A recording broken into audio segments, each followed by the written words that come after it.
El aire en el comedor de mi hijo Alejandro se sentía espeso, casi tanto como la salsa que cubría la pasta en mi plato, una receta que yo misma le había enseñado a preparar. Estábamos cenando, o al menos ellos lo estaban. Yo apenas podía tragar. Natalia, su prometida, tenía esa sonrisa de porcelana que nunca llegaba a sus ojos, unos ojos fríos como 2 trozos de hielo. Fue entonces, entre el tintineo de los cubiertos caros contra la vajilla de lujo, que soltó la bomba. «Carmen», dijo con una dulzura venenosa, «hemos estado pensando mucho en la boda, en cada detalle para que sea perfecta, y hemos llegado a una conclusión delicada». Sentí un nudo en el estómago, un presentimiento oscuro que se arrastraba por mi piel. Mi hijo, mi Ale, no levantaba la vista de su plato, absorto en un punto invisible, como si quisiera desaparecer de su propia casa. La pausa que hizo fue teatral, calculada para maximizar el impacto de sus siguientes palabras. La observé, con su cabello rubio perfectamente peinado y sus uñas de un rojo impecable que sostenían una copa de vino. Parecía una actriz en su propio drama, y yo era la extra a la que estaban a punto de sacar del escenario.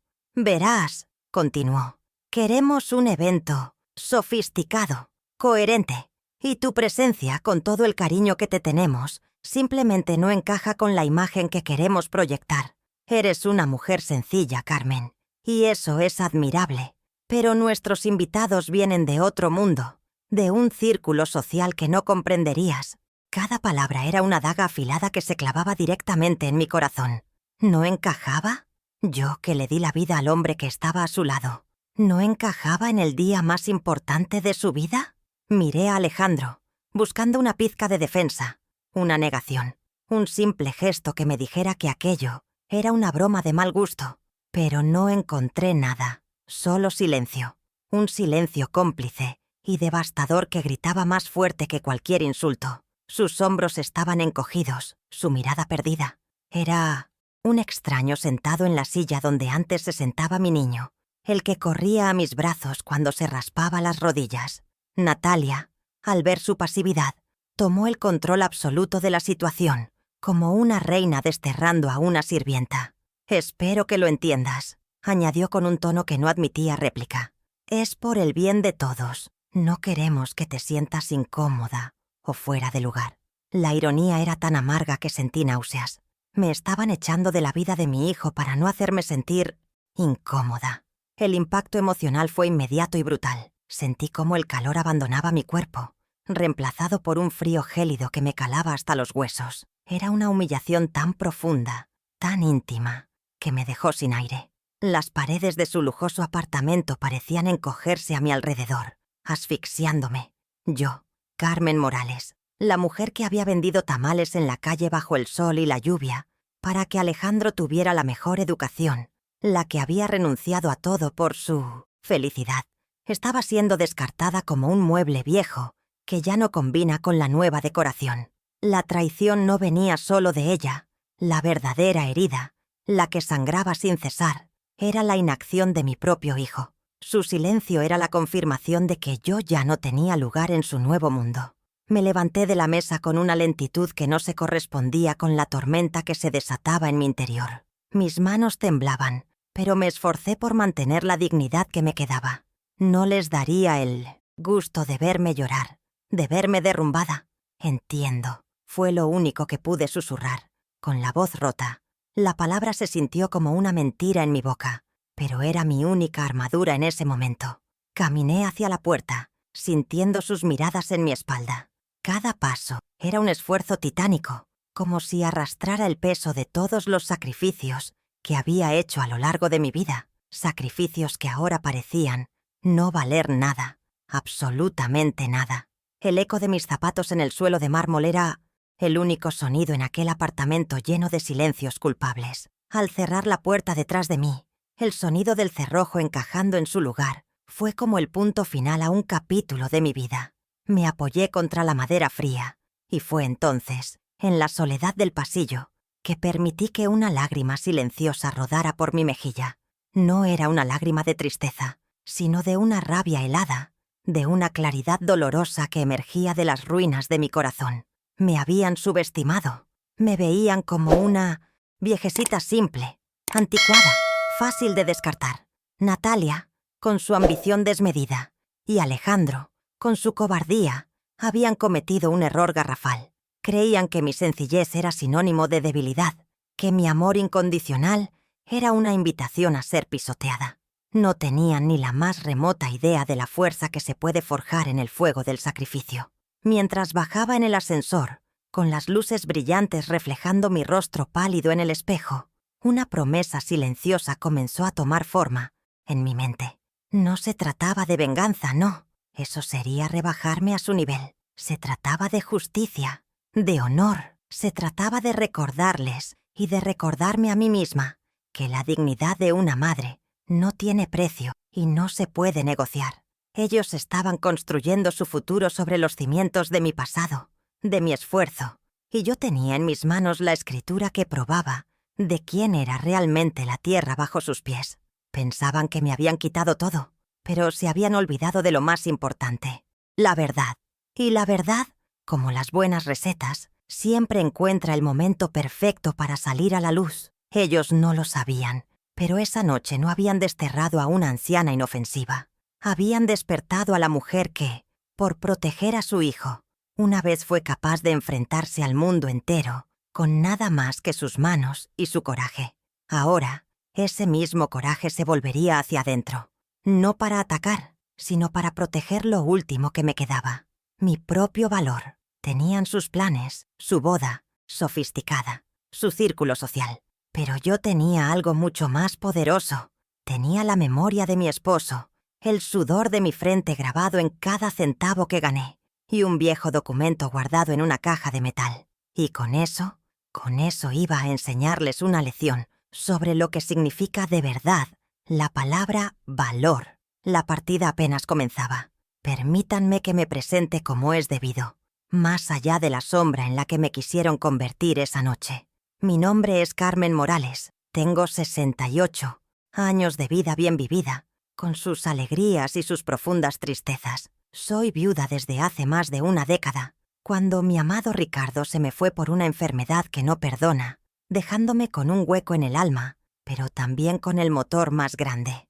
Nuestro único hijo, Alejandro. Vivo sola en la misma casita que compramos con tantos sueños, una casita modesta en un barrio de gente trabajadora, donde las paredes están impregnadas de recuerdos y el olor a mis guisos es una constante. Mis manos, arrugadas y manchadas por la edad y el trabajo, son el mapa de mi historia. Una historia de lucha silenciosa y de un amor que, hasta esa noche, yo creía inquebrantable y recíproco. Mi día a día transcurre entre rutinas sencillas que me anclan a la vida. Me levanto con el sol, porque el cuerpo ya no pide más cama, y mi primera visita es siempre a mi pequeño jardín. Hablo con mis geranios y mis rosales, les cuento mis penas y mis pocas alegrías, como si en sus hojas y colores encontrara el consuelo que las personas a veces no saben dar. Sobrevivo con la pensión que me quedó de Ricardo, y la complemento vendiendo comida casera en el mercado del barrio los fines de semana. Mis tamales y empanadas tienen fama.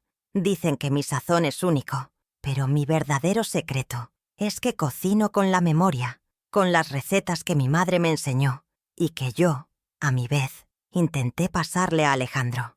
Cada masa que amaso, cada guiso que remuevo, es un acto de resistencia contra el olvido. La gente del barrio me ve como una mujer humilde, quizás demasiado callada, siempre con mi delantal y un gesto amable. Y no se equivocan, no tengo lujos ni pretensiones. Mi mayor tesoro son las fotografías que guardo en una vieja caja de galletas. Ricardo y yo el día de nuestra boda, con la juventud floreciendo en la cara. Alejandro en su primer día de escuela, con la mochila más grande que su espalda. Los tres juntos, en unas vacaciones en la playa, construyendo castillos de arena que siempre se llevaba el mar. Esas imágenes son mi ancla, el recordatorio de un tiempo en que la felicidad era algo simple, algo que se podía tocar, un tiempo en que mi familia era un círculo cerrado de amor y protección, antes de que las apariencias y el dinero lo contaminaran todo. Llevo la viudez con una dignidad serena. Aprendí a cambiar una bombilla, a arreglar un grifo que gotea, a cargar las bolsas del mercado yo sola.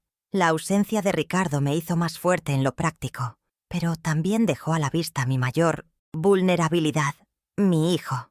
En Alejandro deposité todos mis sueños, todas las esperanzas que quedaron truncas con la partida de su padre. Me convertí en una leona dispuesta a todo por su cachorro, ciega a veces, sorda a las advertencias de mis vecinas, que veían cómo mi niño se iba transformando en un hombre que empezaba a avergonzarse de sus raíces. Mi amor por él ha sido siempre incondicional, una entrega total que me hizo susceptible a la manipulación, un cheque en blanco que ahora me estaban cobrando con el interés más alto, el del desprecio, pero que mi apariencia sencilla no los engañe. Debajo de este rebozo y de estas canas hay una columna vertebral forjada en acero. He enfrentado la escasez, la enfermedad, la pérdida y la soledad. He visto la peor cara de la necesidad y nunca he bajado la cabeza. Hay una fuerza en mí que muchos subestiman, una sabiduría que no viene de los libros, sino de las cicatrices, de las noches sin dormir, de las oraciones susurradas pidiendo fuerzas para un nuevo día. Es una fuerza silenciosa, paciente, que sabe esperar el momento justo para actuar. Creían que podían borrarme del mapa, pero se olvidaron de que las raíces más profundas son las que crecen en la tierra más dura, y mis raíces están bien ancladas en la justicia y el amor propio. Mi rutina, que antes me parecía monótona, ahora se ha convertido en mi refugio y mi campo de entrenamiento. Cuidar de mi jardín me enseña sobre la paciencia, sobre cómo una pequeña semilla, cuidada con esmero, puede romper el cemento más duro para florecer. Preparar mis recetas me recuerda la importancia de los ingredientes de calidad, de no tomar atajos, de que las cosas buenas llevan su tiempo y su dedicación. Y mirar las fotos de Ricardo me da el coraje que necesito. Él nunca hubiera permitido que nadie me humillara de esta manera. Siento su presencia a mi lado, su voz en mi conciencia, diciéndome: Carmen, levanta la cara, enséñales de qué estás hecha. Y es lo que pienso hacer. No con gritos ni escándalos, a mi manera. La gente a menudo confunde la bondad con la estupidez, porque he sido una madre devota, siempre dispuesta a sacrificarme, a poner las necesidades de mi hijo por encima de las mías. Pensaron que no tenía límites, que mi capacidad de dar era un pozo sin fondo del que podían sacar y sacar sin jamás devolver nada. Ese es el error que cometen los arrogantes. Creen que el amor es una forma de servidumbre, pero el amor verdadero, el amor de una madre, también sabe ser fiero, sabe proteger su propia dignidad cuando es atacada. Mi amor por Alejandro sigue ahí, herido y sangrando, pero ahora está acompañado de un nuevo sentimiento, el amor por mí misma, un amor que me exige respeto. Muchos en mi situación se habrían hundido en la depresión, en la autocompasión, y no los culpo. El golpe fue diseñado para noquearme, pero mientras caminaba de vuelta a casa esa noche, algo dentro de mí hizo clic. Fue como si una venda cayera de mis ojos. Vi con una claridad aterradora que había pasado años mendigando afecto, buscando la aprobación de mi hijo y de esa mujer que nunca me aceptó. Había estado tan ocupada tratando de encajar en su mundo que me olvidé de quién era yo, de mi propio valor. Esa humillación, aunque dolorosa, fue un regalo envenenado. Me devolvió la perspectiva. Me recordó que yo no soy un accesorio en la vida de nadie. Soy la protagonista de mi propia historia. Así que aquí estoy, Carmen Morales, 68 años, viuda, madre, cocinera, jardinera, una mujer que ha amado demasiado, que ha perdonado demasiado y que ha callado demasiado. Pero esa mujer se está despidiendo. En su lugar, está naciendo otra, una que no olvida los sacrificios, pero que tampoco está dispuesta a que sean pisoteados. Mi casa modesta es mi palacio, mi jardín es mi reino, y mis recetas son mi legado. Y tengo un as bajo la manga, un secreto guardado, que vale mucho más que todos sus lujos y apariencias. Mi plan no es de venganza, es un acto de reequilibrio, una lección de vida que están a punto de aprender. Mi vida puede parecerles simple, pero les aseguro que está llena de una riqueza que el dinero no puede comprar. Es la riqueza de la experiencia, de la resiliencia. La procesión, como dicen, va por dentro. y la mía ha comenzado a caminar hacia la luz, dejando atrás la oscuridad de la humillación. Ya no soy solo la madre de Alejandro, soy Carmen, y mi historia merece ser contada, merece ser escuchada, porque en el corazón de cada madre silenciosa y sacrificada hay una leona esperando el momento justo para rugir y reclamar su lugar en la sabana. La de ellos es de cristal y apariencias, la mía es de tierra firme y raíces profundas. ¿Y tú? ¿Qué habrías hecho en mi lugar? ¿Te habrías rendido o habrías luchado por tu dignidad? Cuéntamelo en los comentarios. Me dará fuerza leerte. Mi familia, o lo que queda de ella, es pequeña. Se reduce a un solo nombre. Alejandro, mi hijo. Tiene 35 años y es un arquitecto. Prometedor. O eso dicen las revistas de sociedad en las que a veces aparece. Lo crié sola, infundiendo en él los valores de la honestidad y el trabajo duro, los mismos que su padre me enseñó. Durante años fuimos un equipo. Yo cocinaba para mantener la casa y pagar sus estudios, y él estudiaba hasta la madrugada para convertirse en el hombre que es hoy. Nuestra conexión era profunda. Nos entendíamos con solo una mirada. Él era mi orgullo, la prueba viviente de que mis sacrificios habían valido la pena. Pero ese lazo que yo creía de acero comenzó a oxidarse lentamente, a deshacerse hebra por hebra, desde el día en que Natalia entró en nuestras vidas, trayendo consigo un brillo falso que encandiló a mi hijo hasta dejarlo ciego. Natalia es el tipo de mujer que parece sacada de un catálogo de lujo, siempre impecable, con ropa de marca y una sonrisa que es más una estrategia de negocios que una muestra de alegría. Es ambiciosa, y eso no es un defecto en sí mismo, pero su ambición es voraz, no tiene límites ni escrúpulos. Proviene de una familia con dinero, pero no el suficiente para satisfacer su sed de estatus. Vio en Alejandro no solo a un hombre, sino un proyecto, un arquitecto talentoso, al que podía moldear y catapultar a los círculos más exclusivos, arrastrándose ella misma hacia la cima. Su motivación principal es la construcción de una imagen de poder y perfección, una fachada inmaculada donde no caben las grietas, las imperfecciones, o las suegras que huelen a guiso, casero y tienen tierra debajo de las uñas por trabajar en el jardín. Desde el principio, me di cuenta de que yo era un problema para ella, un eslabón perdido que la conectaba con un pasado que Alejandro, según su plan, debía enterrar. Yo era el recordatorio viviente de que mi hijo no había nacido en una cuna de oro, sino en una de esfuerzo y humildad. En sus ojos, yo no era una madre, sino una mancha en su currículum social. Un lastre. Recuerdo la primera vez que la invité a comer a mi casa. Miró mis muebles modestos, mis cortinas tejidas a mano y mi vajilla sencilla con un disimulado desdén. Probó mi comida, esa que Alejandro tanto amaba, y dijo: «¡Qué rústico!». No era un cumplido. Era el primer ladrillo del muro que comenzaría a construir entre mi hijo y yo. Un muro hecho de vergüenza y aspiraciones superficiales. La transformación de Alejandro fue gradual, casi imperceptible al principio. Empezó a cancelar nuestros almuerzos de domingo, siempre con una excusa de trabajo. Dejó de llamarme mamá en público. Ahora era mi madre. Comenzó a criticar mi ropa, sugiriendo que debería modernizarme un poco. Eran pequeñas cuchilladas, sutiles, pero que iban desangrando nuestra relación. Natalia era la ventrílocua detrás de sus palabras. Podía sentir su influencia en cada gesto, en cada nueva costumbre que adoptaba. Lo estaba puliendo, lijando sus bordes rústicos para que encajara en su mundo de apariencias, y en ese proceso estaba borrando al niño que yo crié, al joven que se enorgullecía de venir de abajo y haber llegado alto gracias al sudor de su frente y al de su madre. Hubo un episodio que me abrió los ojos, aunque me negué a aceptarlo del todo en su momento. Era mi cumpleaños y organicé una pequeña reunión en mi patio. Invité a mis vecinas de toda la vida, a mis comadres. Alejandro y Natalia llegaron tarde, vestidos como si fueran a una gala. La incomodidad de Natalia era palpable.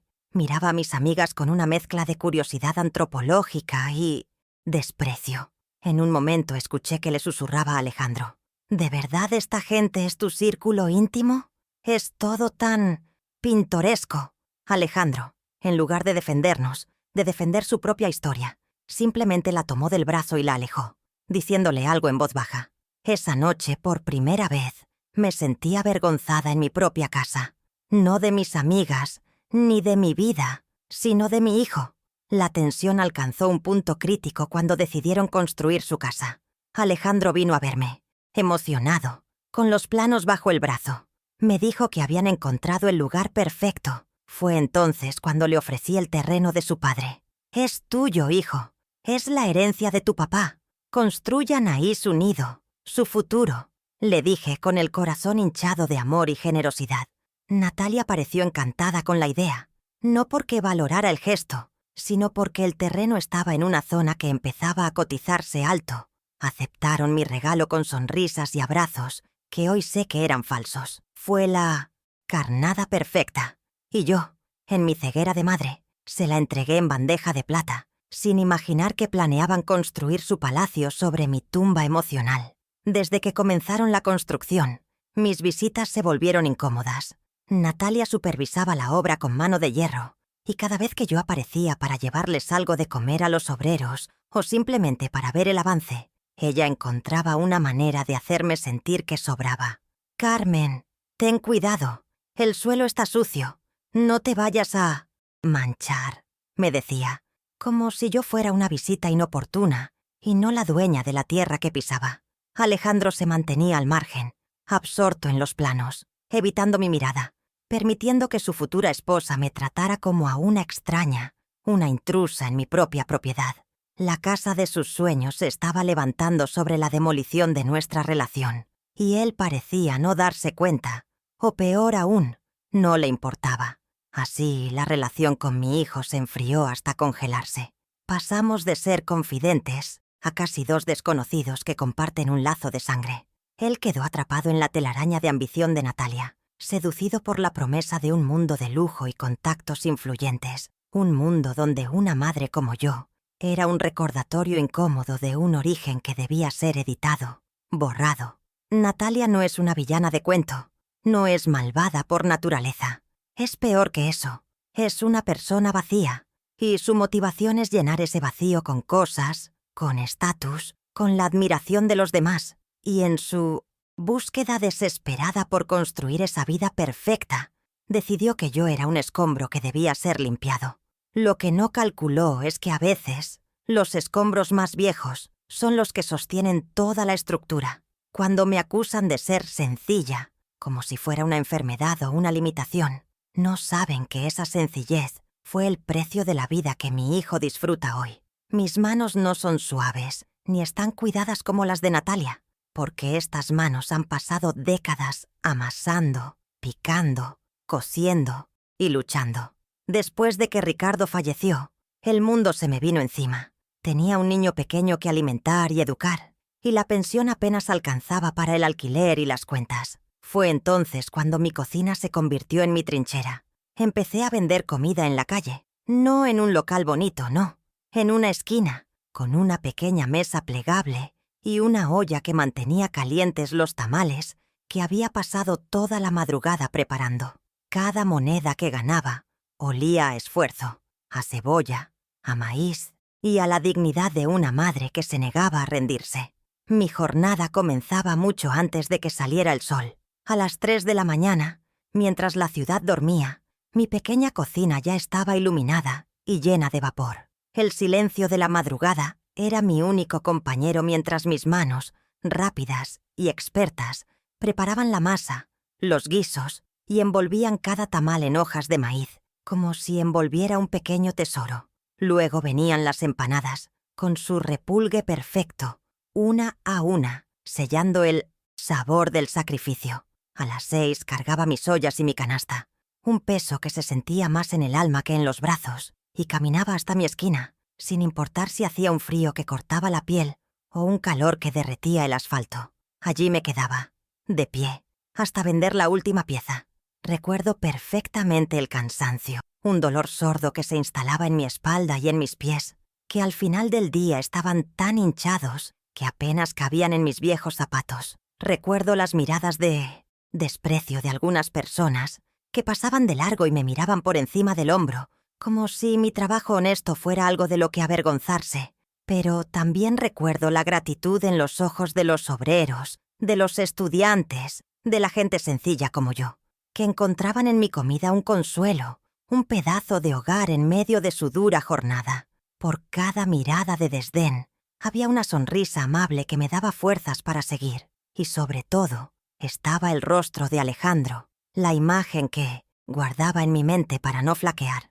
Nunca me permití un lujo. Durante años no supe lo que era comprarme un vestido nuevo, ir a la peluquería o sentarme en un café a descansar. Cada centavo, literalmente cada centavo que no era para la comida o los gastos esenciales, iba a un sobre que guardaba con recelo. Ese sobre era el sobre de los estudios de Ale. Era sagrado. Con el dinero de mis tamales y empanadas pagué sus libros, sus uniformes, sus excursiones escolares y más tarde, la matrícula de la mejor universidad de arquitectura que pudimos encontrar. Mientras sus compañeros iban a fiestas, yo contaba monedas. Mientras ellos viajaban en vacaciones, yo hacía turnos dobles en el mercado. Renuncié a mi presente para que él pudiera tener un futuro.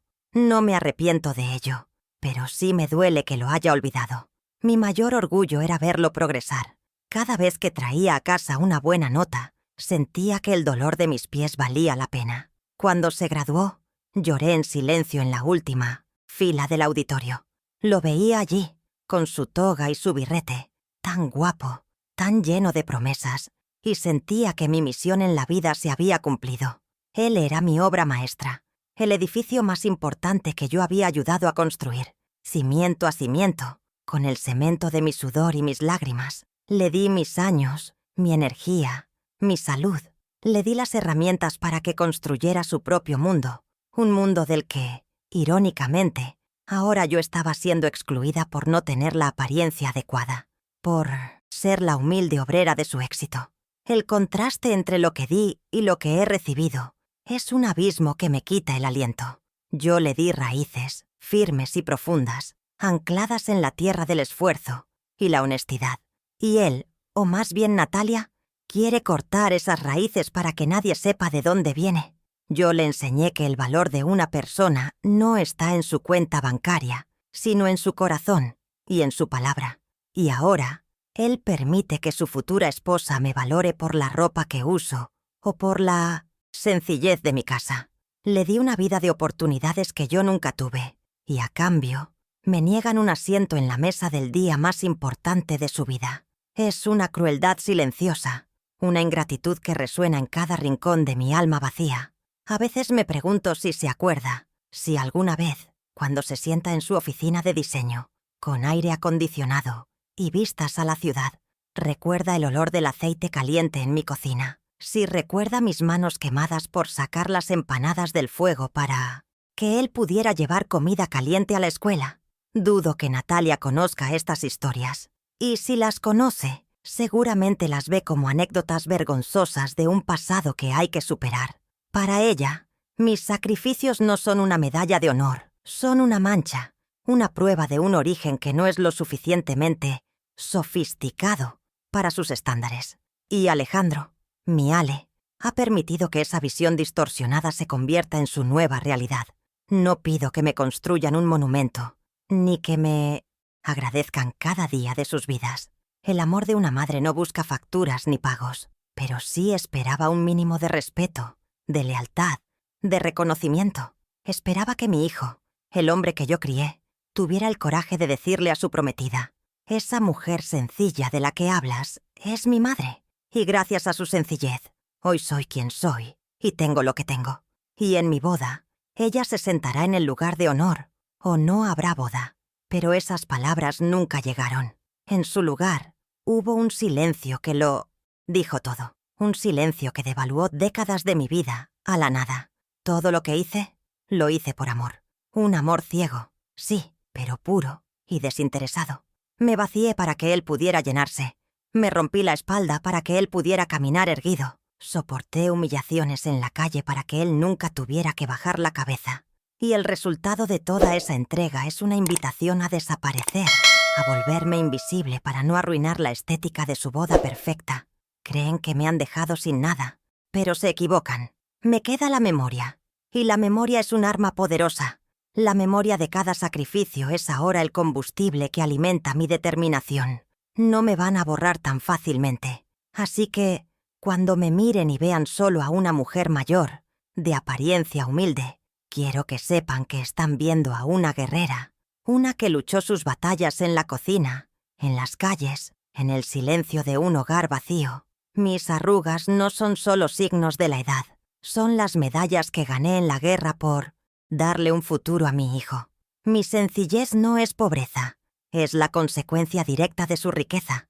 Y ahora, esta guerrera, que había colgado su armadura, la está desempolvando, no para la guerra, sino para reclamar la paz que se gana con la justicia y el respeto. En medio de todo este torbellino de desprecio y olvido, hay algo que ellos no saben, un detalle que en su prisa por construir su futuro de cristal, pasaron por alto. Se trata de un pedazo de papel, amarillento por el tiempo, guardado en el fondo de una vieja caja de metal. Esta caja, que perteneció a mi Ricardo, es mi cofre de los tesoros. No contiene joyas ni dinero, sino algo mucho más valioso. Las cartas que me escribió cuando éramos novios, la primera foto de Alejandro. Y junto a todo ello, la escritura original del terreno sobre el que ahora se levanta esa casa lujosa, que es el símbolo de mi exclusión. Ese terreno no es de Alejandro, ni mucho menos de Natalia. Legalmente sigue siendo mío. Es el último legado tangible de mi esposo, y su nombre, Ricardo Morales, aún figura como el propietario principal, junto al mío. Cuando les ofrecí la tierra, lo hice de corazón, en un acto de amor puro.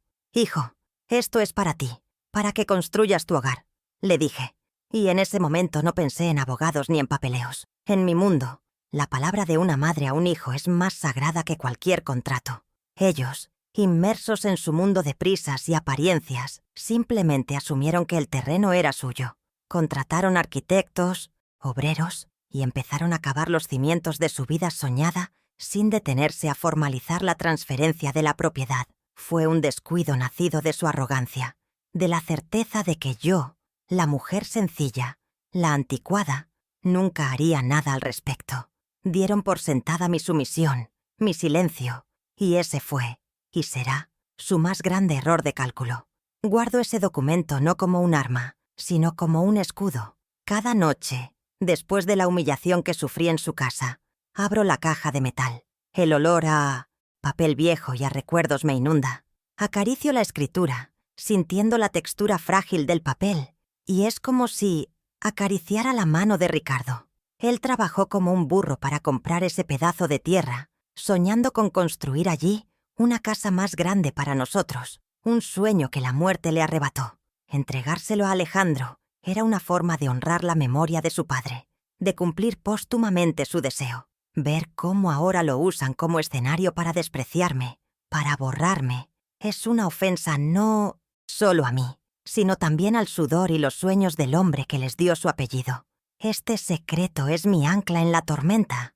Mientras ellos se embriagan con los preparativos de su boda de ensueño, eligiendo flores importadas y menús extravagantes, yo me aferro a esta verdad silenciosa. La escritura es más que un título de propiedad. Es la prueba tangible de mis raíces, de mi historia, de mi sacrificio. Es el recordatorio de que no soy una invitada indeseada en sus vidas, sino la dueña del suelo, que pisan con tanta soberbia. Aún no sé exactamente cómo ni cuándo usaré esta información, pero saber que la tengo me devuelve una sensación de control, una calma helada, que ha reemplazado a la desesperación. Es el conocimiento silencioso de que la partida no está terminada, que la última carta, la más importante, todavía está en mi mano. Ellos creen que el poder reside en el dinero, en los contactos, en la apariencia. Han construido su relación y sus planes sobre cimientos de arena, sobre la base frágil de lo que los demás piensen de ellos. Mi poder, en cambio, reside en la verdad, en la legitimidad de ese documento que descansa junto a las cartas de amor de mi esposo. Es un poder más sólido, más duradero. No necesito gritar ni pelear, solo necesito esperar. La justicia, como mis guisos, es un plato que se cocina a fuego lento, con paciencia, para que todos sus sabores en especial el de la verdad, emerjan en el momento justo, con una intensidad que nadie pueda ignorar. Natalia está tan ocupada diseñando su futuro perfecto que no se ha dado cuenta de que el pasado tiene una forma muy concreta de reclamar lo que es suyo. Así, mientras los días pasan y la fecha de la boda se acerca, yo observo desde la distancia, en silencio. Dejo que sigan construyendo, que sigan invirtiendo, que sigan inflando su burbuja de vanidad. Cada ladrillo que ponen, cada ventana de lujo que instalan, lo hacen sobre una tierra que no les pertenece. Son ocupantes ilegales de un sueño que está cimentado en la ingratitud. Y la escritura, ese pedazo de papel frágil y poderoso, espera pacientemente en su caja de metal, como una promesa velada, la garantía de que cuando el telón caiga, la verdadera dueña del escenario tendrá la última palabra. Y esa palabra no será de venganza, sino de dignidad. Después de aquella noche fatídica, el silencio se instaló como un muro de hielo. Pero el silencio no significaba paz, sino el preludio de una serie de pequeñas y crueles batallas que Natalia libraría para reafirmar su victoria. El primer ataque fue sutil, casi imperceptible. Una semana después, llamé a Alejandro con la excusa de preguntarle por una receta. En el fondo de la llamada, escuché la voz de Natalia. Le pregunté si había encontrado un lugar para la única foto enmarcada que tenía de Ricardo y mía el día de nuestra boda. Una que le había regalado con la ilusión de que ocupara un rincón especial en su nuevo hogar. Hubo una pausa, y luego escuché a Natalia susurrar algo. Alejandro volvió al teléfono, su voz tensa. «Ah, eso. Mamá, qué pena. Con la mudanza y el polvo de la construcción, no sabemos dónde quedó. Seguramente se extravió. No te preocupes, ya pondremos otras más modernas. Extraviar, una reliquia, el único recuerdo físico de su padre que yo les había confiado. No se extravió, fue eliminada. Unos días más tarde me los encontré por casualidad en el mercado del barrio. Yo venía de comprar verduras, con mi delantal puesto y mi bolsa de tela. Ellos salían de una cafetería de lujo que habían abierto recientemente. Natalia me vio y su sonrisa se tensó. En lugar de evitarme, se acercó con una dulzura depredadora. Estaba con una de sus amigas, otra mujer que parecía esculpida en mármol. «¡Carmen! ¡Qué sorpresa!», exclamó en voz alta, atrayendo la atención de la gente. «Aquí, en tu hábitat natural, entre los olores del pueblo». Su amiga sonrió con condescendencia. «Natalia me ha contado tanto de tu cocina. Eres toda una institución».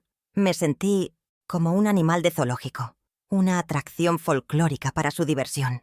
Alejandro a su lado miraba sus zapatos, deseando que la tierra se lo tragara. No dijo nada. Su silencio fue mi humillación pública. La llamada que más me dolió fue la de mi propio hijo, unos días después. Supongo que Natalia lo obligó a arreglar las cosas a su manera. Su voz sonaba ensayada, carente de toda emoción genuina. «Mamá, he estado pensando», comenzó. «Creo que estás exagerando un poco la situación. Natalia solo quiere lo mejor para nosotros, para el evento. Ella viene de un mundo diferente, con otros códigos. A veces, su forma de decir las cosas es directa, pero no lo hace con mala intención». Intenté argumentar, decirle que no se trataba de las formas, sino del fondo, de la falta de respeto. Pero él me interrumpió. «Por favor, mamá, no hagas esto más difícil. Intenta entender nuestra posición. Es un solo día, no es el fin del mundo». Pero sí lo era. Era el fin del mundo que yo conocía, el mundo donde mi hijo me respetaba.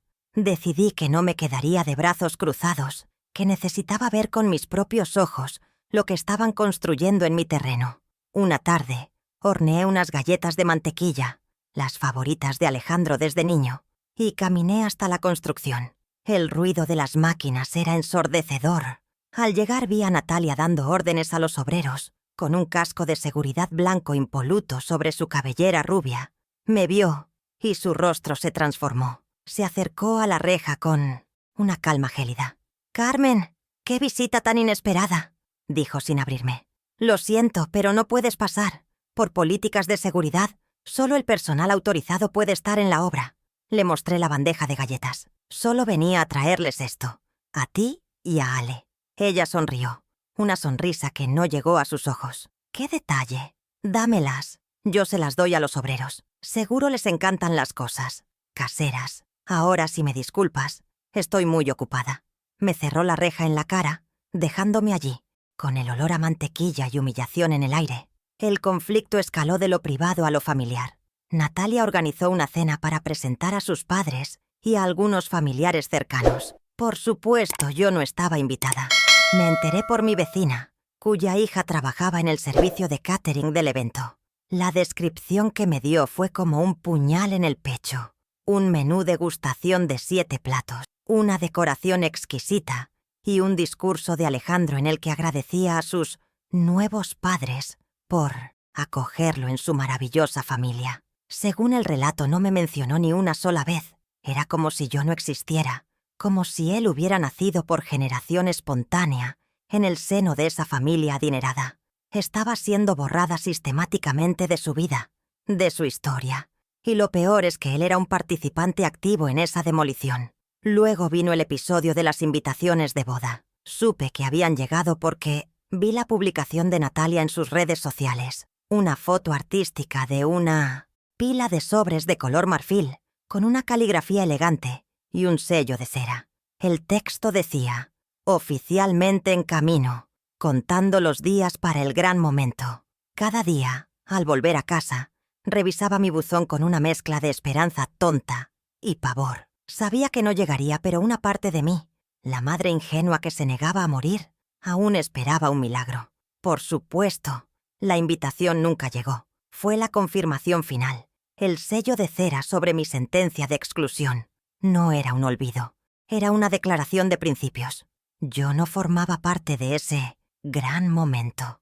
Intenté una última vez hablar con mi hijo a solas. Lo esperé cerca de su oficina, un edificio moderno de cristal y acero. Cuando me vio, su rostro se llenó de pánico, mirando a su alrededor como si temiera que alguno de sus colegas importantes lo viera conmigo.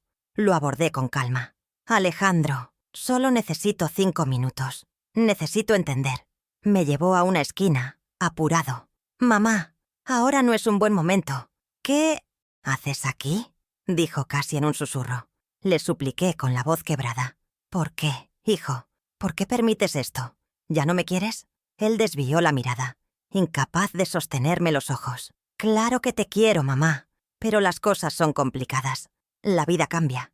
Natalia y yo tenemos un plan, un futuro. Por favor, no lo arruines con dramas. La palabra dramas me golpeó con la fuerza de una bofetada. Mis décadas de amor y sacrificio, reducidas a un simple drama. Natalia, no contenta con excluirme, comenzó una campaña sutil para desprestigiarme. Se encargó de contarle a quien quisiera oírla una versión editada de la historia. A sus amigos les decía que su suegra era una mujer difícil y absorbente, que no entendía los límites y que por eso habían tenido que poner un poco de distancia por su propio bien. Escuché estos rumores a través de mi vecina, cuya prima limpia en casa de una de las amigas de Natalia. Me pintaba como la villana de la historia para justificar su crueldad, una estrategia de manipulación tan vieja como el mundo, pero no por ello menos dolorosa. Estaba envenenando el pozo, asegurándose de que, si alguna vez la verdad salía a la luz, nadie me creería. El punto más bajo llegó durante una pequeña celebración preboda en el club de campo de la familia de Natalia. Logré entrar como invitada de una vieja amiga de la familia que se compadeció de mí. Desde una mesa alejada, observé la escena. Vi a mi hijo reír, brindar y bailar.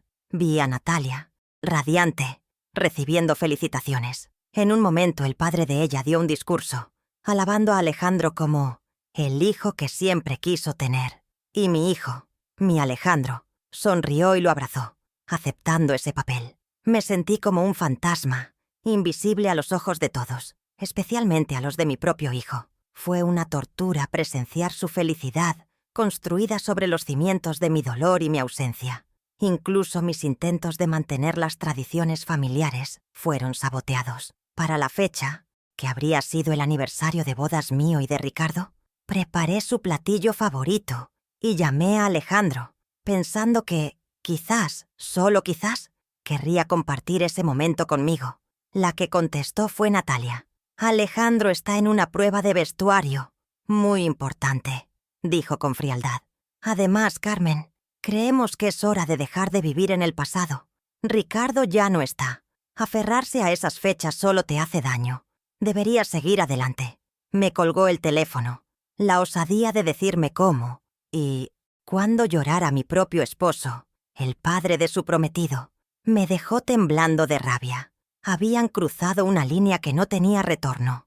La manipulación de Natalia era tan experta que a veces me hacía dudar de mi propia cordura.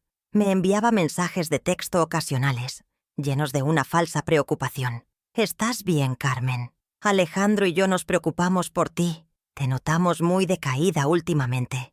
Quizás deberías hablar con alguien, un profesional». Quería hacerme creer que el problema era yo, mi inestabilidad emocional, mi incapacidad para adaptarme a los nuevos tiempos. Era una forma de guerra psicológica, diseñada para aislarme y debilitarme, para que, cuando llegara el momento de la boda, yo estuviera tan derrotada que ni siquiera intentara aparecer. Cada mensaje era una pequeña dosis de veneno que buscaba minar mi espíritu. La tensión se acumulaba día a día, como una olla a presión a punto de estallar. Cada nuevo desaire, cada palabra hiriente, cada acto de exclusión, añadía más leña al fuego de mi resolución. Ya no sentía solo dolor, sino una indignación profunda, una necesidad imperiosa de justicia. Dejaron de ser simples conflictos familiares para convertirse en una batalla por mi dignidad, por mi identidad, por la memoria de mi marido y por el alma de mi hijo, que veía cómo se perdía en un laberinto de superficialidad. El amor de madre seguía ahí, pero ahora estaba recubierto de una armadura de determinación. No iban a salirse con la suya tan fácilmente. Me di cuenta de que cada intento de acercamiento, cada gesto de buena voluntad de mi parte, era interpretado como una debilidad y utilizado en mi contra. Me veían como una alfombra sobre la cual podían limpiarse los zapatos antes de entrar a su flamante nueva vida. Pero se equivocaban. Una alfombra puede parecer dócil e inofensiva, pero si tiras de ella con la suficiente fuerza en el momento adecuado, puedes hacer que todo el que está encima se venga abajo. Y yo estaba encontrando la fuerza para dar ese tirón. El conflicto no me estaba destruyendo, me estaba forjando. Finalmente, la gota que colmó el vaso fue un encuentro en la calle. Iba caminando cuando un coche de lujo se detuvo a mi lado. Era Natalia. Bajó la ventanilla. «Carmen, solo quiero decirte algo para que quede claro», dijo con la voz más fría que el acero. «Aléjate de nosotros, aléjate de Alejandro. Eres el pasado y nosotros somos el futuro. Si intentas aparecer en la boda, te aseguro que haré que te saquen los de seguridad. No me obligues a hacerlo». Y sin más, subió la ventanilla y aceleró, dejándome en una nube de gases de escape. Esa amenaza directa, tan cruda y descarada, fue el catalizador final. Se acabó el tiempo de llorar. Era el tiempo de actuar. El punto de ruptura no fue un estallido.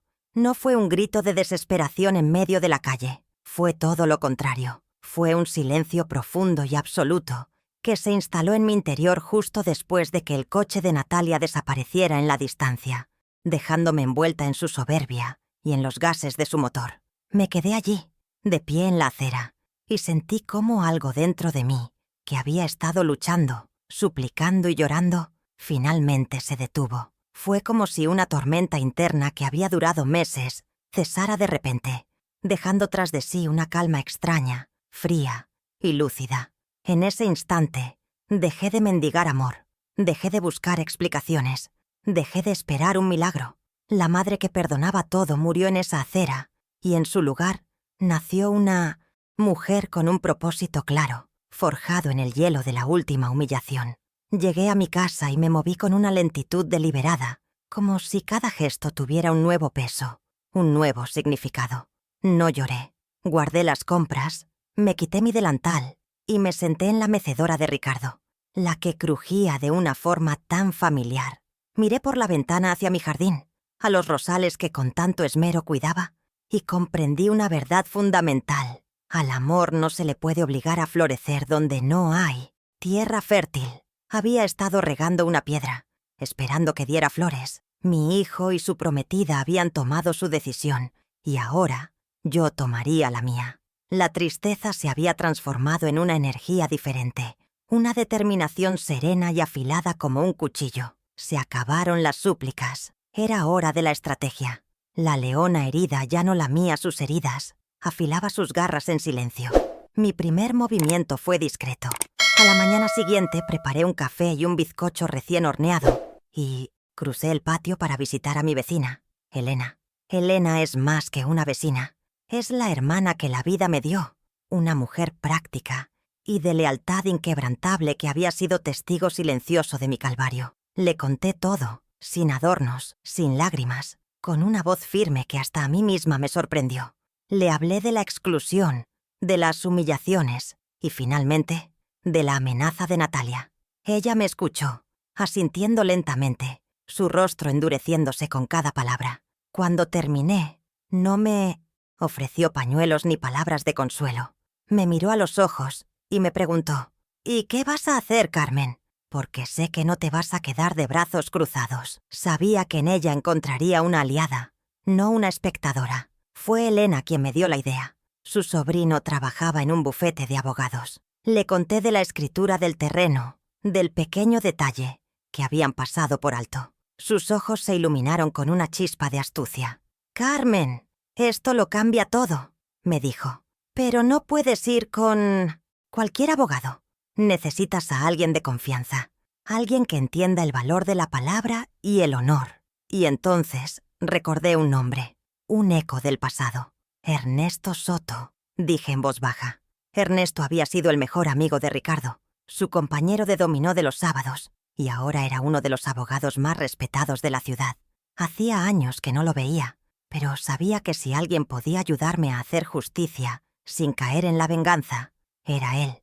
Elena, con su eficiencia característica, consiguió su número de teléfono en menos de 10 minutos. La llamada al licenciado Soto fue el primer paso real de mi plan. Marqué su número con los dedos temblorosos, no de miedo, sino de una extraña emoción, como si estuviera cruzando un umbral sin retorno. Cuando escuché su voz, grave y amable, sentí una oleada de alivio.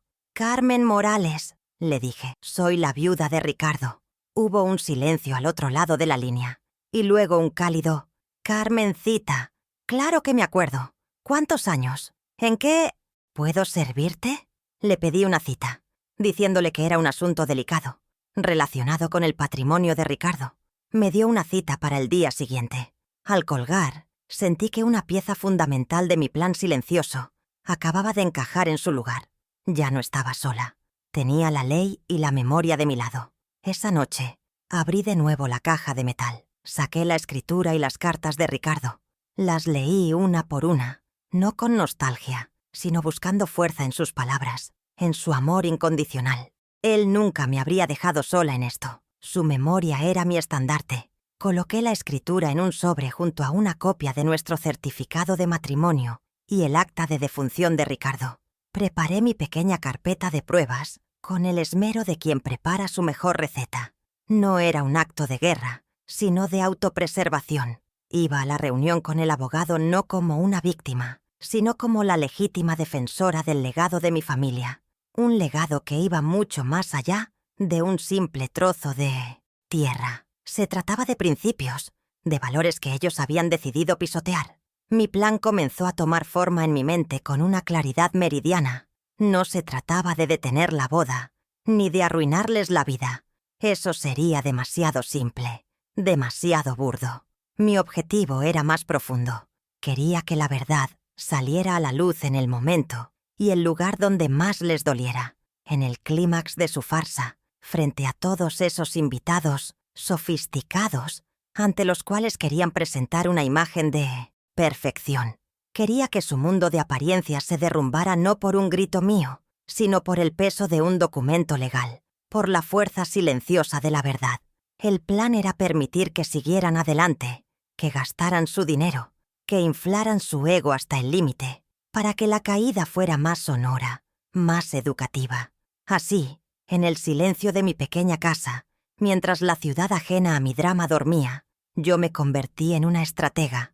Dejé de ser la madre suplicante para convertirme en la guardiana de la justicia. Cada paso que daba estaba calculado. El dolor seguía ahí, en un rincón de mi pecho, pero ya no me paralizaba. Al contrario, me servía de combustible. Era una energía fría y concentrada que me permitía pensar con una lucidez que nunca antes había tenido.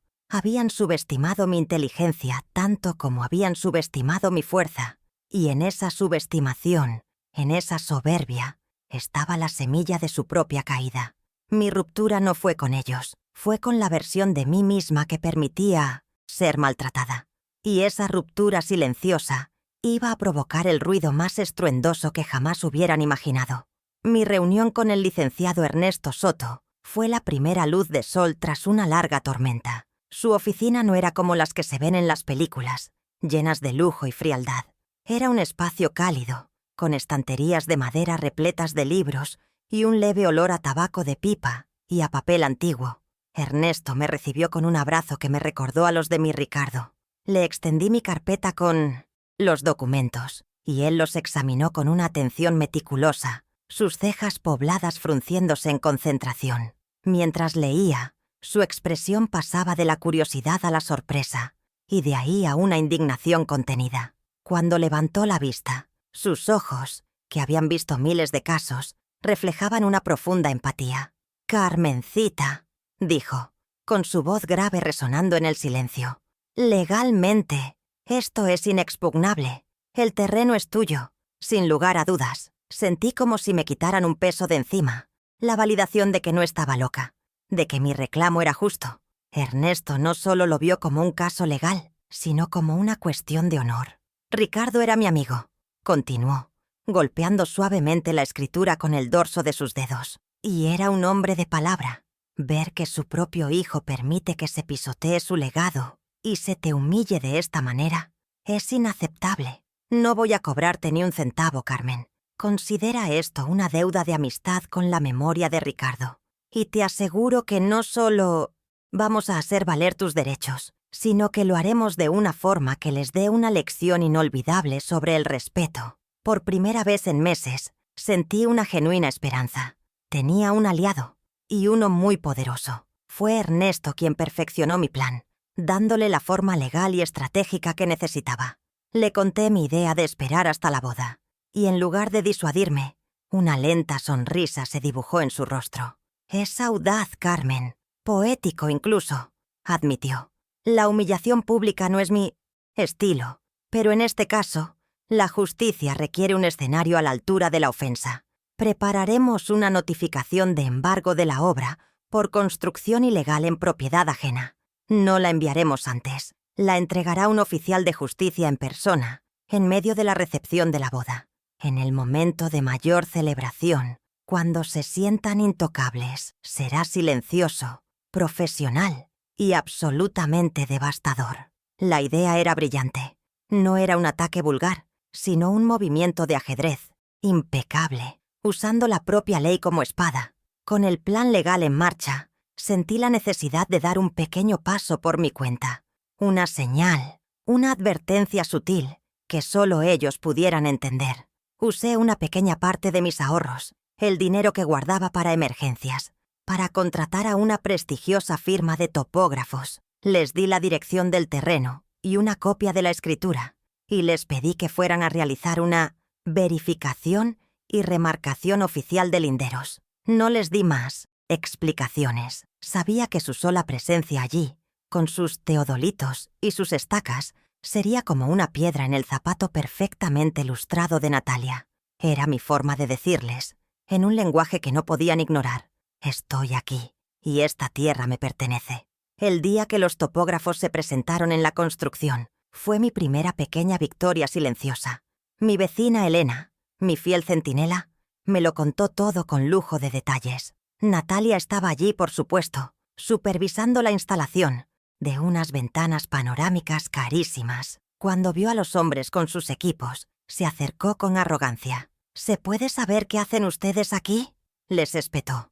El jefe del equipo, un hombre serio y profesional, le mostró la orden de trabajo. Estamos realizando una mensura oficial del terreno a petición de la propietaria, la señora Carmen Morales. Según Elena, la cara de Natalia pasó por todos los tonos del blanco al rojo. Intentó echarlos, diciendo que había un error, que la propiedad era de su prometido. Pero el topógrafo, impasible, le respondió: «Señora, nosotros respondemos a la documentación legal, no a las palabras, y la documentación dice que la dueña es la señora Morales». Aquello causó un pequeño revuelo. Natalia, furiosa y descolocada, tuvo que permitir que hicieran su trabajo. Los obreros se detuvieron, curiosos, susurrando entre ellos. Durante un par de horas, los topógrafos midieron, clavaron estacas con cintas de colores brillantes y tomaron notas, todo bajo la mirada fulminante de Natalia. Fue una pequeña grieta en su fachada de control absoluto. Esa noche recibí una llamada de un número desconocido. Era Alejandro. Su voz era una mezcla de confusión y enojo. «Mamá, ¿qué significa esto? ¿Por qué enviaste a esos hombres? Estás causando problemas». Con la calma que me había dado mi nueva resolución, simplemente respondí: «Solo estoy poniendo en orden mis propiedades, hijo. Es algo que debería haber hecho hace mucho tiempo. No tienes de qué preocuparte, a menos que tengas algo que ocultar». Y colgué. Esa pequeña acción tuvo el efecto que yo esperaba. Sembró la duda y la inquietud. No era una declaración de guerra abierta, sino una maniobra de flanco que los desestabilizó. Natalia seguramente intentó minimizarlo, convencer a Alejandro de que solo era el capricho de una anciana senil. Pero la semilla de la duda ya estaba plantada. ¿Y si la viejecita simple no era tan inofensiva como pensaban? ¿Y si había algo más que no sabían? Esta mini revelación me dio un impulso de confianza inmenso. Demostró que mi plan estaba funcionando, que mis movimientos silenciosos podían generar ondas de choque en su mundo perfecto. Ya no era una víctima pasiva, era un agente activo en mi propia historia, moviendo las piezas en el tablero con una precisión que ni yo misma sabía que poseía. Mi segunda victoria fue más personal, un refuerzo para mi propio espíritu. Decidí volver a mi puesto en el mercado, del que me había ausentado algunas semanas, sumida en mi tristeza. Volver a amasar, a sentir el calor de la cocina, a hablar con mis clientes de siempre, me reconectó conmigo misma. Una de mis clientas más fieles, una señora mayor muy elegante, se me acercó conmovida. «Carmencita, me enteré de lo de la boda de su hijo», me dijo en voz baja. «Una amiga mía está en el comité de organización, y también me enteré de que no la han tratado bien. Quiero que sepa que la gente habla, y no todos están ciegos. Su dignidad vale más que todas. Las fiestas de esa gente». Sus palabras fueron un bálsamo para mi alma. Me di cuenta de que no estaba sola, que la decencia y la bondad aún existían. Esta confirmación de que mi reputación en mi comunidad estaba intacta, de que la gente veía a través de la fachada de Natalia, fue crucial. Me hizo entender que la batalla no era solo legal, sino también moral. Ellos podían tener el dinero y los contactos, pero yo tenía algo que ellos jamás podrían comprar: el respeto ganado a pulso, a lo largo de mis ciencias, una vida de trabajo y honestidad. Esto fortaleció mi resolución. Mi acto de justicia en la boda no sería solo por mí, sino por todas las personas como yo, por todos los padres y madres cuyos sacrificios son olvidados, por todos los que son menospreciados por su sencillez. Mi causa personal se había convertido en algo más grande. Con cada día que pasaba, me sentía más fuerte, más dueña de mi destino. Mi rutina seguía siendo la misma en apariencia. Cuidaba mi jardín, cocinaba, atendía mi puesto. Pero por dentro, todo había cambiado. Había una corriente subterránea de propósito que guiaba mis acciones. Observaba los preparativos de la boda desde lejos, como quien observa una obra de teatro cuyo final ya conoce. Escuchaba los rumores sobre el vestido carísimo de Natalia, sobre la lista de invitados influyentes, sobre la luna de miel en Europa. Y en lugar de sentir dolor, sentía una extraña serenidad, la calma del cazador que espera pacientemente el momento exacto para actuar. La cuenta regresiva había comenzado. Estas pequeñas victorias, el apoyo incondicional de Ernesto y la sutil disrupción causada por los topógrafos, renovaron mi espíritu de lucha. Ya no actuaba desde la herida, sino desde la convicción. Me demostraron que mi plan no era una fantasía desesperada, sino una estrategia viable y potente. La justicia, que antes me parecía una estrella lejana e inalcanzable, ahora se sentía al alcance de mi mano. Solo tenía que ser paciente, mantener mi compostura y confiar en el plan. El clímax se acercaba, y por primera vez en mucho tiempo, no le tenía miedo. Al contrario, lo esperaba con la certeza de que la verdad, por mucho que intenten enterrarla, siempre encuentra la forma de salir a la superficie y florecer. Si has llegado hasta aquí y mi historia te ha conmovido, te invito a que te suscribas y me acompañes hasta el final. Todavía queda mucho por contar, y tu apoyo me da el coraje para seguir adelante. El día de la boda llegó, envuelto en un sol radiante que parecía burlarse de la tormenta que se avecinaba. Yo no estuve allí, por supuesto. Mi lugar estaba en mi cocina, preparando un caldo de pollo reconfortante, como si fuera un día cualquiera. Pero mi mente y mi corazón estaban en ese lujoso salón de eventos, el Paraíso Imperial, un lugar con un nombre tan pretencioso como la propia novia. Me lo imaginaba todo, gracias a los detalles que me había filtrado la hija de mi vecina. Cascadas de flores blancas, arañas de cristal que goteaban luz sobre mesas impecablemente vestidas y cientos de invitados luciendo sus mejores galas, sus joyas brillando tanto como sus sonrisas falsas. Un teatro perfecto para el acto final de su farsa, un escenario construido con el dinero de su familia y sobre la tierra de la mía. El plan, orquestado por Ernesto con la precisión de un cirujano, estaba en marcha. La celebración debía alcanzar su punto más álgido, el momento de máxima autocomplacencia. Y ese momento llegó, como estaba previsto, durante los discursos. El padre de Natalia, un hombre inflado de orgullo, acababa de terminar su pomposo brindis por la unión de dos familias destinadas a la grandeza. Luego, le tocó el turno a Alejandro. Lo imagino de pie, con su traje de diseñador, un poco nervioso, sosteniendo una copa de champán. Comenzó a hablar, agradeciendo a todos por su presencia, mirando a Natalia con una devoción ensayada. Era el rey en su castillo, el arquitecto de su propio éxito, sin saber que los cimientos de ese castillo estaban a punto de ser demolidos. Fue en ese preciso instante, mientras las copas estaban en alto y los aplausos comenzaban a resonar, que la figura discreta pero imponente de un hombre, con un traje oscuro, se materializó en la entrada del salón. No era un invitado.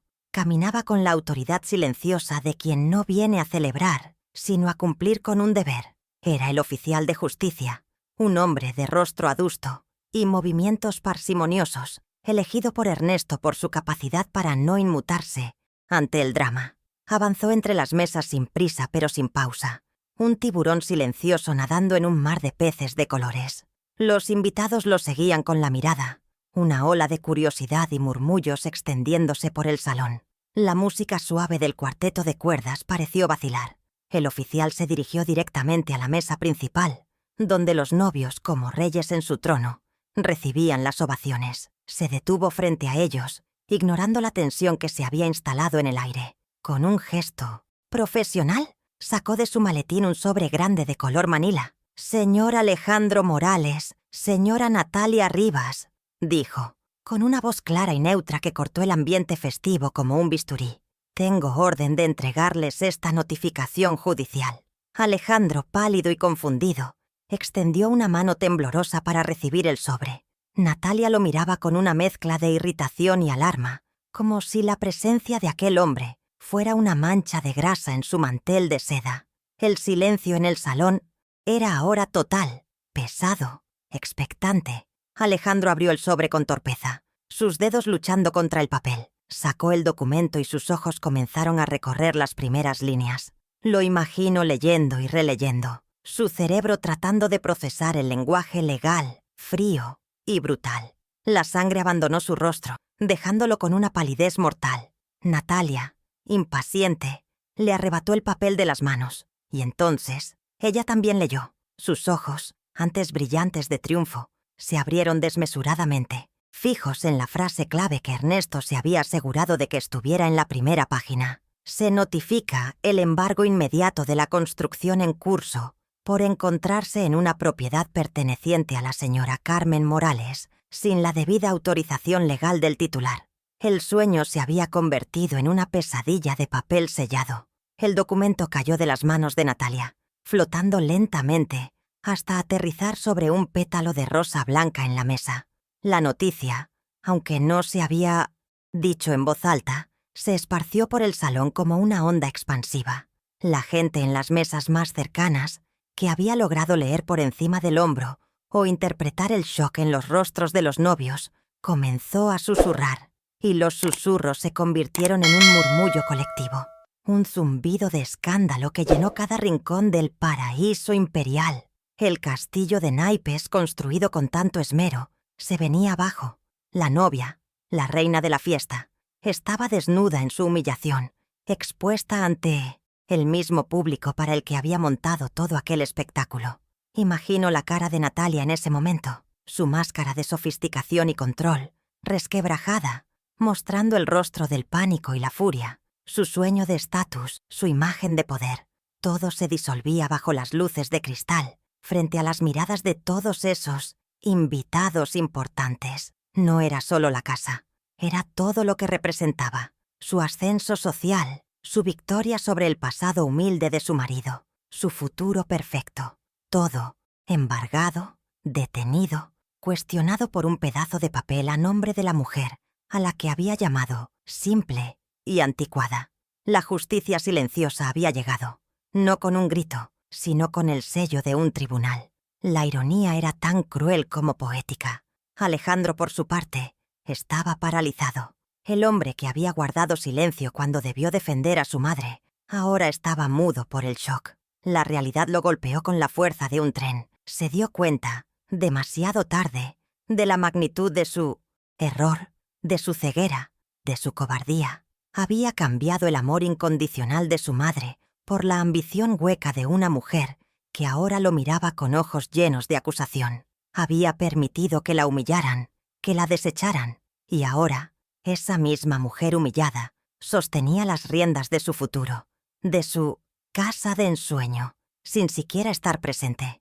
La ausencia de mi cuerpo físico en esa sala hacía mi poder aún más inmenso, más fantasmal. La escena que siguió, según me contaron, fue el caos. El Josh, padre de Natalia, se levantó, rojo de ira, exigiendo una explicación. Los invitados, incómodos y fascinados por el escándalo, no sabían si quedarse o irse.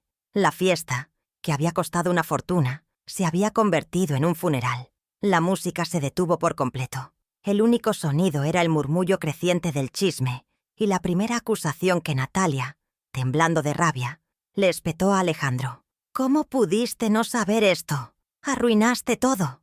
El «nosotros» se había roto.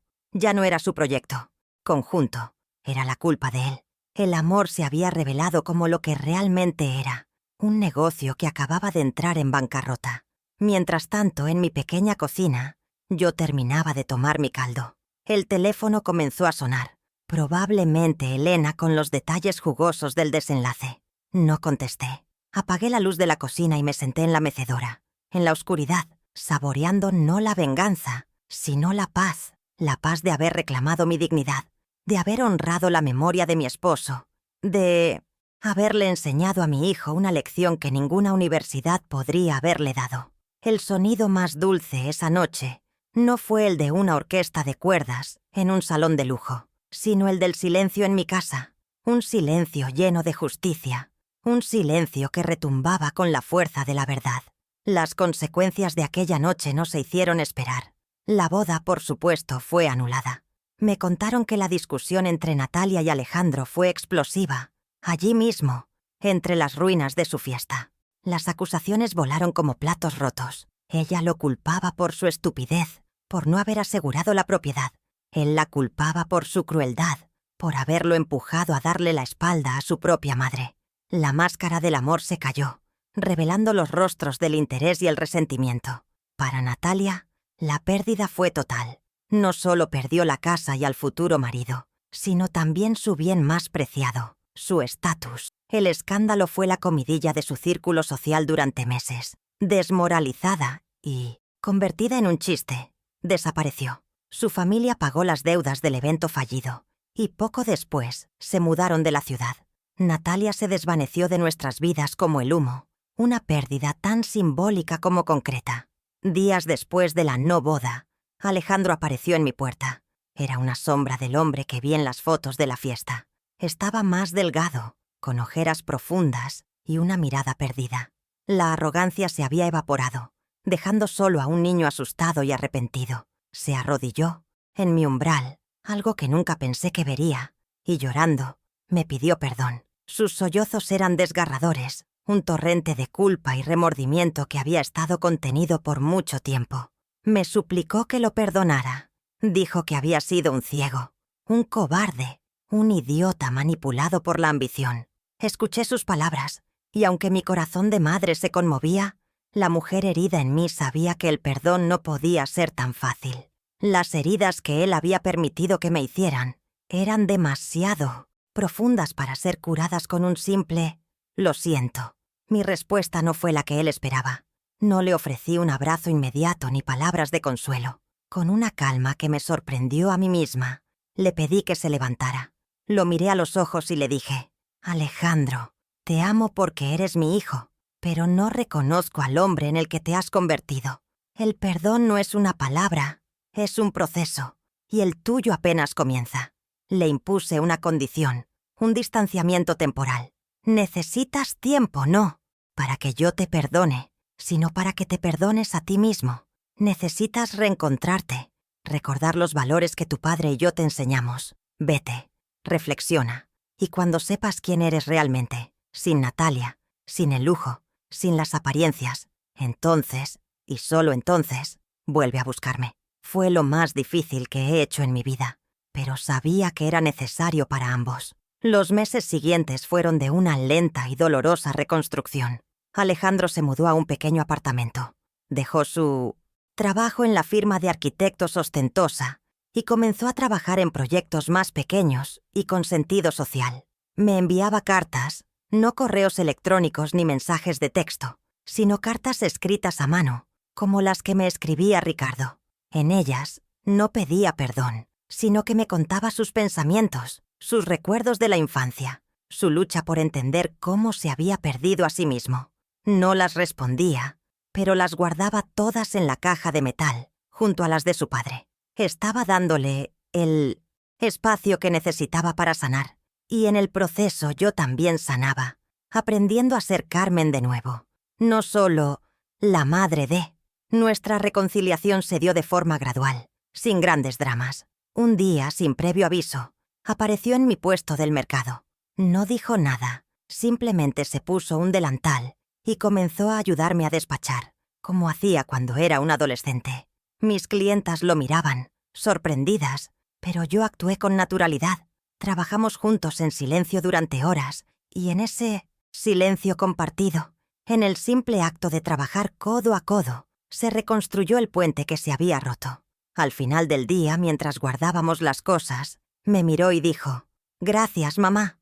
Y yo, por primera vez en mucho tiempo, le respondí con una sonrisa sincera: «De nada, hijo». El respeto había vuelto, y esta vez era un respeto ganado, no heredado. ¿Y qué pasó con el terreno?, se preguntarán. Durante un tiempo, la construcción a medio terminar quedó allí, como un esqueleto de concreto, un monumento a la ambición fallida. Mucha gente me aconsejó que lo vendiera, que aprovechara el dinero para darme la vida de lujos que nunca tuve, pero eso habría sido traicionar la memoria de Ricardo y mis propios principios. El dinero nunca fue mi objetivo. Después de mucho pensarlo, tomé una decisión. Con la ayuda de Alejandro, que ahora usaba su talento para fines más nobles, y la colaboración de los vecinos del barrio, transformamos ese terreno. Derribamos la estructura ostentosa y, en su lugar, creamos una huerta comunitaria. Hoy, donde antes se levantaría una mansión de lujo para una sola familia, crecen tomates, lechugas, hierbas aromáticas y flores de colores. Es la huerta de Don Ricardo, un espacio abierto para todos, donde los niños del barrio aprenden a sembrar y los mayores comparten sus conocimientos. Es un lugar lleno de vida, de risas, de colaboración. Cada vez que voy allí y hundo mis manos en la tierra fértil, siento que estoy honrando de verdad el sueño de mi esposo. No el de construir una casa grande, sino el de crear un hogar, un lugar de pertenencia. La tierra que fue motivo de conflicto ahora es fuente de unión y alimento para muchos. Mi vida, ahora, es más plena que nunca. Sigo viviendo en mi casita, sigo vendiendo mis empanadas, pero algo fundamental ha cambiado en mi interior. He recuperado mi voz, mi dignidad. Ya no soy la sombra silenciosa y sacrificada. Soy Carmen Morales, una mujer que aprendió a poner límites, a valorarse, a luchar por lo que es justo. Mi relación con Alejandro es más fuerte y sincera que nunca, basada en un amor maduro y un respeto mutuo. A veces, la vida te obliga a pasar por el fuego más intenso, no para destruirte, sino para forjarte en un acero más resistente. Y yo, de mis cenizas, he resurgido no con sed de venganza, sino con un jardín floreciendo en el corazón. Al final de este largo camino, he aprendido una lección que quiero compartir con ustedes. Una verdad tan sencilla y tan profunda como las semillas que siembro en mi huerta. La dignidad no es algo que se pueda comprar, ni regalar, ni quitar. Es algo que se cultiva, día a día, con el abono del autorrespeto. Durante mucho tiempo, creí que mi valor residía en mi capacidad de sacrificio, en mi habilidad para desaparecer en favor de los demás. Pero la vida me enseñó, de la forma más dura, que el amor más importante es el que nos debemos a nosotros mismos. El respeto a nuestros padres, a nuestras raíces, no es una opción. Es el cimiento sobre el que se construye una vida honorable. Quien olvida de dónde viene, jamás sabrá realmente hacia dónde va, y caminará siempre perdido en un laberinto de apariencias. Esta historia me ha enseñado a diferenciar la verdadera riqueza de la falsa. La riqueza real no se mide en metros cuadrados de una mansión, ni en el brillo de las joyas, ni en una lista de invitados importantes. La verdadera riqueza está en la integridad del carácter, en la lealtad de un amigo, en el sabor de una comida hecha con amor, en los lazos de gratitud que nos unen a nuestra familia. Alejandro y Natalia buscaron la riqueza en el lujo y el estatus, y construyeron un palacio sobre cimientos de arena. Yo, en cambio, encontré mi tesoro en la tierra, en mi comunidad, y en la paz de mi conciencia. Y ese tesoro, a diferencia del de ellos, no puede ser embargado ni devaluado por ningún escándalo. No guarden rencor, pero nunca olviden el valor de la justicia. Mi plan no nació del odio ni del deseo de venganza, sino de una profunda necesidad de reequilibrar la balanza. La humildad, cuando va de la mano de la sabiduría y la determinación, se convierte en una fuerza imparable. La arrogancia y la ambición desmedida son como un fuego que consume todo a su paso, hasta que finalmente se consume a sí mismo, dejando solo cenizas. Demostré que no se necesita gritar para ser escuchado, y que el acto de justicia más poderoso puede ser un documento silencioso, una verdad innegable que se presenta en el momento oportuno. La verdadera fuerza no reside en la capacidad de humillar, sino en la entereza para reclamar el respeto que merecemos. A veces, las mayores ofensas que sufrimos se convierten, con el tiempo, en nuestros mayores regalos. La humillación que me infligieron fue el despertador que mi alma necesitaba para salir de un largo letargo. Me obligó a levantarme, a redescubrir mi propia fuerza, a transformar el dolor en acción. Si no me hubieran empujado al abismo, jamás habría aprendido a volar con mis propias alas. Por eso, hoy no miro atrás con amargura, sino con una extraña gratitud.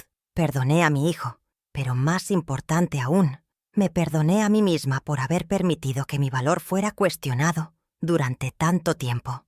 La vida es la mejor maestra, y sus lecciones más duras son, a menudo, las más valiosas. Así que recuerden mi historia, no como un cuento de venganza, sino como un testimonio del poder indestructible de la dignidad de una madre. Nunca subestimen la fuerza que yace en un corazón humilde, ni el poder de la verdad para abrirse paso a través de la más densa de las mentiras. Y sobre todo, nunca permitan que nadie Ni siquiera aquellos a quienes más aman les haga sentir que no encajan o que valen menos, porque cada uno de nosotros tiene un lugar de honor en el mundo, un lugar que nadie tiene el derecho de quitarnos. Somos los arquitectos de nuestra propia vida, y los cimientos más sólidos son siempre el amor propio y el respeto a nuestras raíces. Me encantaría saber qué lección te ha dejado mi historia. Tu opinión es importante para mí. Gracias por acompañarme hasta el final.